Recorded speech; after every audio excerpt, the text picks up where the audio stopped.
Friend, इस question में हमसे पूछ रहा है what are the coroutines in Python, how do they differ from subroutines. अब यार ये कोर रूटीन्स क्या होता है और सब रूटीन क्या होता है? तो देखिए थ्योरी में अगर हम देखें कोर रूटीन और special function in Python can pause execution. तो पॉज एग्जीक्यूशन क्या होता है कि आपने कोई प्रोग्राम बनाया तो वो पॉज हो जाएगा फिर एग्जीक्यूशन कर लेगा, जिसका कीवर्ड होता है यील्ड और await and resume later from where they left off, मतलब जहां से आपने छोड़ा उसके आगे से वो रन हो जाएगा। ये हो गया कोर रूटीन। अब सब रूटीन क्या आ गया? तो सब रूटीन जो हम जनरली प्रोग्राम बनाते हैं that is called subroutine. They are used asynchronous programming. अब सर ये एज सिंक्रोनाइज क्या आ गया? एज सिंक्रोनाइज होता है कि भैया अगर सिंक्रोनाइज में होता क्या है कि मान लो बीच में कहीं पे अटक गया तो वहां पे रुक जाएगा, लेकिन एज सिंक्रोनाइज ये नहीं हुआ, चलो आगे चलो, ये होता है asynchronous programming, cooperative multitasking pipeline etcetera. लेकिन यार ऐसे तो कुछ क्लियर नहीं होगा, तो अभी थ्योरी पढ़ते हैं फिर प्रोग्राम के जरिए समझेंगे। देखिए सब रूटीन एग्जीक्यूशन में होता है run from start to end. ये क्या हो गया? सब रूटीन हो गया। तो सब रूटीन मैंने बता दिया। कोर रूटीन क्या करता है? पोस्ट कर देता है yield wait and resume later. तो क्या करेगा? वेट कर देगा। Entry point, single entry points always start और top, start at the top. Natural सी बात है कि स्टार्ट टॉप से होता है। Return value only once wire can both send receive value during execution. Start function calls asynchronous programming data pipelines event handling. लेकिन sir ये क्या है asynchronous data pipelines event handling? एसिंक्रोनाइज तो पता चल गया कि भाई रुक रुक के अगर मान लो प्रोग्राम में कहीं पे भी डीबग है तो वहां पे वो रुकेगा नहीं, तो अगला एग्जीक्यूशन के लिए है रेडी तो वो उसे भी कर लेगा। सब रूटीन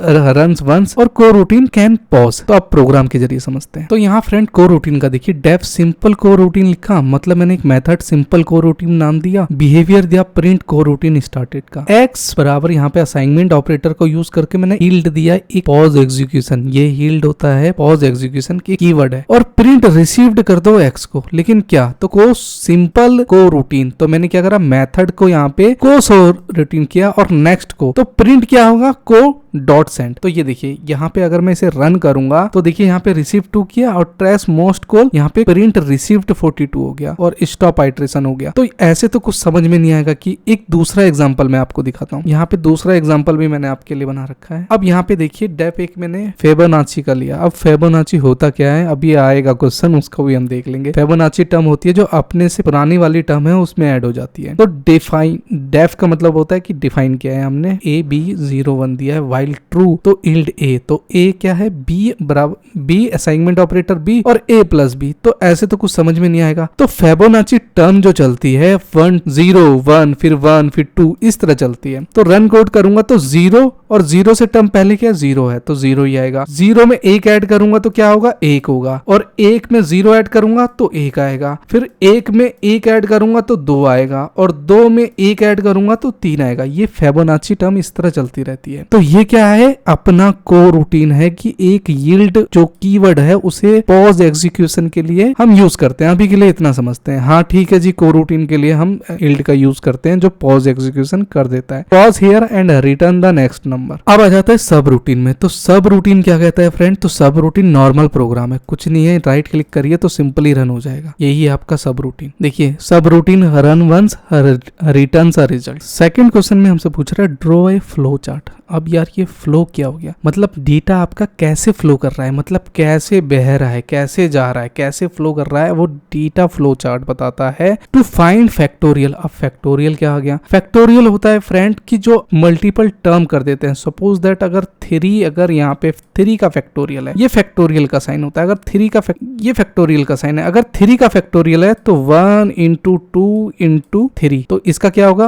1 × 2 2 × 3, यानी इसका हो जाएगा फैक्टोरियल 3 दूनी 6, तो 6 फैक्टोरियल हो गया। अगर यही 4 का फैक्टोरियल होगा तो यहाँ पे बस एक 4 आ जाएगा, मतलब 1 × 2 × 3 × 4, तो इसका फैक्टोरियल क्या होगा? 6 6 चौक 24, यहाँ पे 24 आ जाएगा। 5 का फैक्टोरियल क्या होगा? 120 हो गया। 1 2 3 × 4, 24 × 5 करेंगे तो आप कितना आ जाएगा? 120। हाँ तो फैक्टोरियल तो हमें समझ में आ गया। एंटर बाय यूजर, मतलब यूजर अभी कोई भी फैक्टोरियल डालेगा तो उसका रिजल्ट हमें देखना चाहिए। अब उसको एल्गोरिदम के थ्रू में पूछा है for the same transform your algorithm into a suitable code in C, support your code with a suitable comments, मतलब कमेंट्स भी डालना है। तो देखिए हमें यहाँ पे एल्गोरिदम समझने की देर है कि कि एल्गोरिदम होता क्या है। देखिए एल्गोरिदम डिजाइन करता है जो शॉर्टेस्ट पाथ हो और मोर रीडेबल हो, वही एल्गोरिदम बेटर माना जाता है। तो एल्गोरिदम अलग अलग से डिजाइन होते हैं। तो एल्गोरिदम का एक छोटा सा एग्जांपल देखो कि कोई भी रील आप देखते हो और एक लाइक कर दिया तो नेक्स्ट टाइम में उससे रिलेटेड रील आपको देखने को मिल जाती है। तो एल्गोरिदम डिजाइन है। एल्गोरिदम ने आपकी बिहेवियर को, मतलब आपके इंटरेस्ट को पढ़ लिया, तो एल्गोरिदम फिर वही आपको दिखाने लगता है। तो एल्गोरिदम क्या है?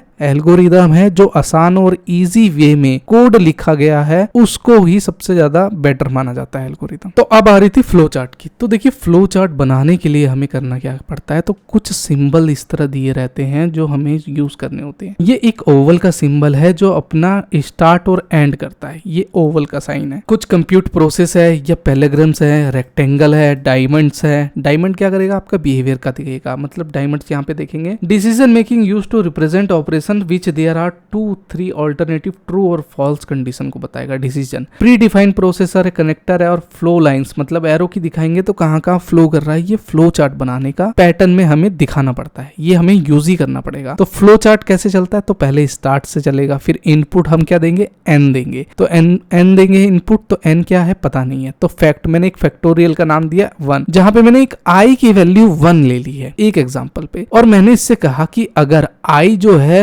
Less than equal to N है तो यहाँ पे क्या है? अपना नो प्रिंट फैक्ट। नहीं तो अगर यस है तो फैक्ट इनटू फैक्ट कर लेगा। तो आई 1 चलेगा, फिर 2 चलेगा, फिर 3 चलेगा, 4 5 अंटिल तक ट्रू जब है कंडीशन इसकी फॉल्स नहीं होती। तो यहाँ पे इसका आप करेंगे क्या? यहाँ पे इसका हम फैक्टोरियल यहाँ पे, तो बैक टू चेक कंडीशन, दोबारा चेक कंडीशन पे जाएगा। तो सर ऐसे तो कुछ समझ में नहीं आ रहा। तो देखिए एल्गोरिदम अगर देखा जाए तो simply start input N initialise fact करेंगे हम 1 पे, और फॉर आई 1 ले लिया टू एन तक, तो फैक्ट क्या करेगा? आई से। तो फैक्ट क्या है यहाँ पे? 1 पे, तो 1 2 3 4। तो मैं और क्लियर करना चाहूं तो आइटरेशन के थ्रू चलते हैं। फॉर एग्जांपल यूजर ने 5 किया, अभी प्रोग्राम के भी जरिए चलते हैं। तो आई पहले क्या है? 1 है, तो फैक्ट 1, तो 1 इंटू 1 हुआ। यूजर के थ्रू चलिए, आइटरेशन बढ़ता जाएगा। सेकंड में 2 इंटू फैक्ट क्या है? 1, तो 1 इंटू 2 2 हो गया। फिर आइटरेशन क्या हुआ? 3 हुआ, तो 3 इंटू 2 हुआ, तो 2 इंटू 3 6, 4 इंटू 6 आ गया, और 6 इंटू 4 24 आ गया। तो फैक्ट हमेशा आपका आइटरेशन के बाद में चेंज होता रहेगा। यहाँ पे जो फैक्ट आएगा वो चीज यहाँ आ जाएगी। 2 यहाँ आ गया, ये आ गया। यहाँ पे 6 आया तो फैक्ट आपका ये आ गया, और फिर 24 आया तो 24 यहाँ आ गया। इससे इंटू होता रहेगा, तो यहाँ पे आपका फैक्टोरियल का रिजल्ट आ जाएगा। अब देखिए प्रोग्राम के जरिए ये प्री डिफाइंड है, मेन फंक्शन कॉल करते हैं, यहाँ तक पता है। इंट एक इंटीजर को, और आई मैंने लिया जब मैं नंबर डालूंगा फैक्ट से। तो लॉन्ग ही क्यों लिया सर? तो लॉन्ग किस ले लेते हैं? देखो लार्ज फैक्टोरियल होगा तो आप लॉन्ग फैक्ट ले सकते हैं। फैक्ट एक मैंने दिया अपना कीबोर्ड में, फैक्ट असाइनमेंट ऑपरेटर 1 दे दिया मैंने, एक स्टेप 1 दे दिया। एंटर अ नंबर,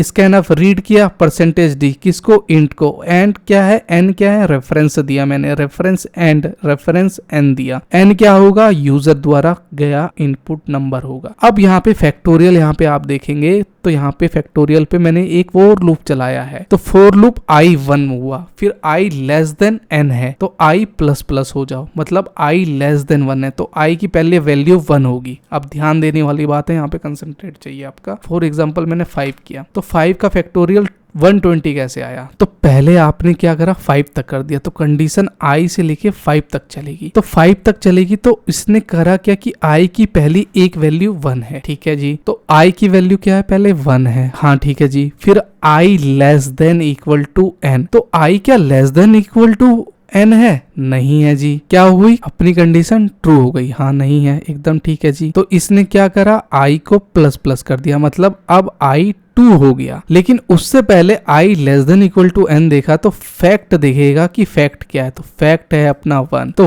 1 से इंटू आई होगा, तो आई क्या है? 1 है। तो सारा प्रोग्राम इसी के थ्रू ये काम कर रहा है। आई 1 2 3 4 5, तो आई क्या है? पहले 1 हुआ, फिर क्या हुआ? 2 3, और फैक्ट क्या है यहाँ पे? 1, फिर फैक्ट 1, फिर 2, तो यहाँ से 1 2 3 बढ़ता जाएगा और इससे ये अपना इंटू होता रहेगा। जब कंडीशन आई की वैल्यू 5 आ जाएगी और यहाँ पे भी n की वैल्यू 5 आ जाएगी तो ये 5 क्या लेस देन इक्वल टू 5 है, तो यहाँ पे कंडीशन क्या हो गई, फॉल्स हो गई। नहीं, ये तो भैया 5 बराबर है ना इसके जी, तो आपका प्रोग्राम क्या होगा फिर टर्मिनेट हो जाएगा। और उसके बाद फैक्टोरियल ऑफ परसेंटेज डी आपका जो है परसेंटेज 11d n फैक्ट कर देगा। तो राइट क्लिक करके अगर जल्दी से रन करके दिखाऊं मैं आपको 5 का, तो यहाँ पे factorial of 5 is equal to 120 आ गया। तो यहाँ पे देखेंगे कि LLD मैंने क्यों लिया है, क्योंकि यहाँ पे मैं लॉन्ग यूज कर रहा हूँ इसीलिए LLD दिया। और n का फैक्ट कितना आ गया, तो फैक्ट रिजल्ट कितना आया 120, तो 120 प्रिंट होके आ गया। फ्रेंड 2 का भी हमसे कह रहा है write Python code to perform the following task, create database EMPDB। अब आपको डेटाबेस बताना सिखा दिया, मतलब बहुत ही एडवांस जा रहा है आपका प्रोग्राम, बहुत ही केयरफुली आपको पढ़ने की जरूरत है। Create a table employee in database employee with the column first name last name age income support your code with suitable comments. अब मैं आपको थोड़ा सा डराने वाला हूँ, लेकिन पूरा मत डरिएगा, लेकिन है कहते हैं ना डर के आगे जीत है। ये आपको तभी आएगा जब आप डेटाबेस जानेंगे। तो डेटाबेस किसके थ्रू है, एक्सक्यूएल किसके थ्रू है, DBMS मतलब डाटाबेस मैनेजमेंट सिस्टम। तो ये कहां से होगा, तो एक्सक्यूएल के थ्रू। इसके लिए आपको एटॉमिक वैल्यू पता होनी चाहिए, पार्शियल डिपेंडेंसी क्या होती है, सारे की, फॉरेन की, प्राइमरी की, स्कीमा क्या होता है, टेबल क्या होता है, इंसर्ट वैल्यू क्या होता है, क्वेरी क्या होता है, ये आपको सब कुछ DBMS के थ्रू ही पता चलेगा। अगर मैं आपसे एक हाई लेवल की बात कर लूं कि ये EMP_DB ही क्यों लिखा इस तरह, इसका लिखने का मतलब क्या है। EMPDB भी तो लिख सकते थे, लेकिन ये एक कंडीशन है जो इसी तरह लिखी जाती है। ये एक एट्रीब्यूट्स एंटिटी एटॉमिक वैल्यू जो मतलब डुप्लीकेट ना हो उसी तरह दी जाती है। अभी आपको सारी चीजें क्लियर होगी जब धीरे धीरे आपका बेस लेवल होगा। तो मैं रेकमेंड करूंगा साथ के साथ आप DBMS भी पढ़ते रहिएगा। तो अब VS में हम DB पढ़ेंगे। ये क्या कह दिया, हाँ जी, तो चलो करते हैं। VS में सबसे पहले यहाँ पे अगर आप आएंगे तो एक्सटेंशन पे आपको क्या डाउनलोड करना है, XQL, यहाँ पे सॉरी क्या SQLITE, ये क्या है, डेटाबेस का सर्वर। तो कौन सा टाइप करेंगे, ये फ्लोरेंस क्लैंपर्स करके जो है ये वाला इंस्टॉल करिएगा। तो इसको ट्रस्ट कर दीजिएगा पब्लिशर को, तो ये आपका इंस्टॉल हो जाएगा। ये क्यों है, क्योंकि VS में आपको टेबल देखने को मिल जाएगी। तो हमसे क्या कह रहा है कि हमसे भाई प्रोग्राम में यही कह रहा है ना टेबल क्रिएट करने के लिए। हाँ ठीक है जी, चलो बहुत बढ़िया। तो देखो यहाँ पे इंपोर्ट एक्सक्यूएलाइट्स, यहाँ पे मैंने एक प्रोग्राम दिया है, मतलब एक्सक्यूएलाइट्स 3 मैंने नाम दे दिया कि इंपोर्ट कर लो, और एक कनेक्शन EMPDB डॉट के नाम से दिया, मतलब मेरा डेटाबेस का नाम है। तो मेरे को क्वेश्चन में क्या कह रहा था कि EMPDB क्रिएट करना है, क्रिएट ए डेटाबेस। तो यहाँ पे मैंने ये लिख दिया, और प्रिंट डेटाबेस का यही नाम दूंगा, क्रिएट सक्सेसफुली आ जाना चाहिए con.close करके कनेक्शन को। तो राइट क्लिक करके मैंने रन किया तो देखेंगे क्रिएटेड सक्सेसफुली आ गया। हाँ बहुत बढ़िया जी। तो इस तरह मैंने एक अपना EMPDB.py के नाम से बना लिया। सेकंड मेरे से क्या कह रहा था, create a table employee database जहां पे EMPDB का नाम विद कॉलम में first name last name age income ये होना चाहिए, support your codes with suitable comments के साथ में। तो EMP1 करके मैंने _DB करके एक नाम बना दिया फाइल का। अब यहाँ पे देखेंगे इंपोर्ट एक्सक्यूएलाइट यही करा, सेम कनेक्शन का यहाँ पे कनेक्ट EMPDB उसका नाम दिया, और कर्सर यहाँ पे क्या किया, एक ऑब्जेक्ट एक्सक्यूएलाइट्स का क्यूरी का बनाया, और सेम मैंने एग्जीक्यूट में यहाँ पे इस तरह ये क्रिएट टेबल आपको बनाना पड़ेगा। If not exist employee first name TXT, यहाँ पे लास्ट नेम, फिर एज एक इंटीजर क्यों आया, इनकम रियल क्यों आई, फिर print table employee successfully DB क्यों आया, यहाँ पे कुछ यहाँ पे मैंने ये एक्स्ट्रा पे आ गया। अभी इसको ये मैंने एक एक्स्ट्रा यहाँ पे इंसर्ट कर दिया, इसको अभी आप क्या करो, इसको कमेंट आउट कर दिया मैंने, मतलब इसमें मैंने इंसर्ट वैल्यू डाल दी है। ठीक है, कंट्रोल S करके सेव करके मैं रन कोड करूंगा। तो यहाँ पे sample employ data insert successfully, तो इंसर्ट अरे हुआ तो, लेकिन कहाँ हुआ, तो आपने एक्सक्यूएलाइट का जो डाउनलोड किया हुआ था सबसे नीचे आएंगे तो EMPDB इस तरह डेटाबेस का साइन बन जाएगा। यहाँ पे आप देखेंगे, अब ये पता है हुआ क्या, मैंने जो अपना इसमें जो इंसर्ट वैल्यू करी थी ना फ्रेंड, ये कहाँ गया, EMP1 पे ये वाली वैल्यू इंसर्ट डेटाबेस के अंदर जा चुकी है, अब वो हट नहीं रहा है। तो यहाँ पे क्या करा मैंने, पहले ये आपके बियॉन्ड द क्वेश्चन है, उसने कहा था खाली टेबल क्रिएट करने, लेकिन मैंने सोचा कि थोड़ा एडवांस चलूं, तो वो डेटाबेस में जो वैल्यू हो गई तो उसको इरेज करना नहीं होता, उसको ऑल्टर किया जाता है। तो आप देखेंगे कि यहाँ पे नेम आ गया, लास्ट नेम आ गया, एज आ गया, इनकम आ गया। तो हमसे क्वेश्चन पे यही तो पूछा था, first name, last name, age, create a table employ के नाम पे। तो हमने यहाँ पे एम्प्लॉय के नाम पे एक टेबल क्रिएट कर दी और मैंने एडवांस क्या चला गया, मैंने यहाँ पे वैल्यू इंसर्ट कर दी। तो जब एक बार आपकी टेबल बनके इंसर्ट वैल्यू हो गई तो उसको ऑल्टर कर सकते हैं, डिलीट नहीं। तो इसी तरह अपना कुछ काम करता है क्या, SQLite यहाँ पे जो हम VS के थ्रू देख रहे हैं। लेकिन फिर मैं आपको MyPHP के एडमिन के थ्रू भी जाऊंगा और चाहे तो आप चैनल पे जाके जो मैंने प्रोजेक्ट बनाया है वो देख सकते हैं, लेकिन वो पेड वर्जन है। 1 घंटे 15 मिनट का वीडियो होगा, करीबन 1.5 घंटे का वीडियो होगा, लेकिन उसकी जरूरत आपको तब पड़ेगी 5th में जब आपको प्रोजेक्ट बनाना पड़ेगा, अभी उसकी जरूरत नहीं है। तो देखिए आपको सेकंड सेमेस्टर में ही इतना टिपिकल समझाया जा रहा है। टिपिकल क्या है, मतलब थोड़ा सा एडवांस है कि डेटाबेस में इंसर्ट वैल्यू, अभी तो क्रिएट टेबल्स आ गया, क्रिएट टेबल्स में फिर इंसर्ट वैल्यू कैसे होगी वो चीज आएगी। तो थोड़ा सा यहाँ पे ये एडवांस चला गया। अगली वीडियो में हम 3 का A डिस्कस कर रहे होंगे।